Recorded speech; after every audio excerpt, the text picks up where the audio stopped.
اللہم صلی علی محمد و آل محمد۔ السلام علیکم۔ امید کرتی ہوں کہ آپ تمام مومن و مومنات خیر و عافیت سے ہوں گے۔ آج کی میری ویڈیو رمضان المبارک سے پہلے 18 مرتبہ یہ سورہ پڑھنے اور 3 ایسے کاموں کے بارے میں ہے کہ جس سے آپ کی زندگی آسان ہو جائے گی۔ رمضان المبارک عربی زبان کا لفظ ہے۔ اس کے معنی شدید گرمی کے آتے ہیں۔ جب اس کا نام رکھا گیا تو تب سخت گرمی کا موسم تھا، اس لیے اس کا نام ہی رمضان رکھ دیا گیا۔ اور یہ نام مسلمانوں کے لیے بہت ہی مناسب ہے کیونکہ روزہ دار کا پیٹ بھوک اور پیاس کی شدت سے بھرا ہوا ہوتا ہے۔ اس مہینے کی فضیلت یہ بھی ہے کہ جنت کے دروازوں کو کھول دیا جاتا ہے اور جہنم کے دروازوں کو بند کر دیا جاتا ہے اور شیاطین کو قید کر دیا جاتا ہے۔ مسلمان اس مہینے میں گناہوں سے اجتناب کرتے ہیں اور نیکیوں خیرات کرتے ہیں، زیادہ سے زیادہ اچھے اعمال بجا لاتے ہیں۔ کہ مسلمانوں کے نزدیک اس مہینے میں اچھے اعمال اس لیے بھی کرنا ہے کہ خدا کی قربت حاصل کر سکیں۔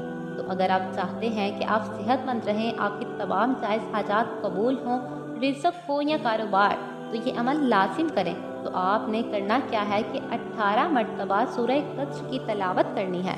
اس کے بعد دعائیں لازم مانگیں کہ پہلی دعا یہ کریں کہ اے اللہ، تیری رحمتوں اور برکتوں والا مہینہ آ گیا ہے کہ اے رب عز و جل، تو مجھے صحت و تندرستی دینا تاکہ پورے 30 دن تیری عبادت میں گزار سکوں۔ اگر یہ دعا نہیں کریں گے تو ہو سکتا ہے کہ آپ بیمار ہو جائیں، تو رحمتوں اور برکتوں والا مہینہ تو ہاتھ سے نکل جائے گا۔ لیکن ایک اور بات یہ بھی ہے کہ خدا بھی اپنی عبادت کی توفیق ہر کسی کو نہیں دیتا۔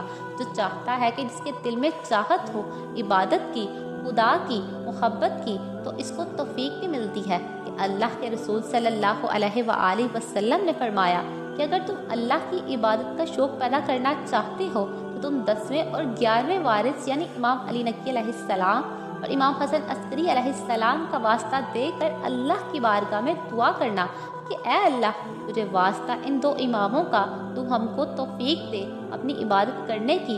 تو یقین کریں کہ اگر عبادت کی توفیق مل گئی اور عبادت قبول بھی ہو گئی تو آپ کی زندگی میں آسانیاں پیدا ہوں گی اور اللہ کے زیادہ سے زیادہ قریب تر بھی ہو جاؤ گے۔ رحمت تب تک نہیں آئے گی جب تک آپ کے گناہ معاف نہیں ہوں گے۔ اور جب بھی آپ دعا کے لیے ہاتھ اٹھائیں تو پہلے دوسروں کے لیے دعا مانگیں، پھر اپنے لیے مانگیں، کیونکہ جب آپ دوسروں کے لیے دعا مانگیں گے تو اللہ آپ کی دعا قبول کرے گا۔ اور اپنے مرحومین کے لیے مغفرت کی دعا کریں، کیونکہ آج اگر آپ کسی کے لیے دعا کریں گے تو کل کو آپ کے لیے کوئی دعا کرے گا۔ اس لیے ان تمام باتوں پر لازم عمل کریں، بس اس لیے کہ آپ اللہ کی ذات کی خوشنودی حاصل کر سکیں۔ اور مجھے بھی اپنی دعاؤں میں لازم یاد رکھیے گا۔ اور مزید ویڈیوز کو دیکھنے کے لیے میرے چینل کو لازم سبسکرائب کریں۔ جزاک اللہ خیر۔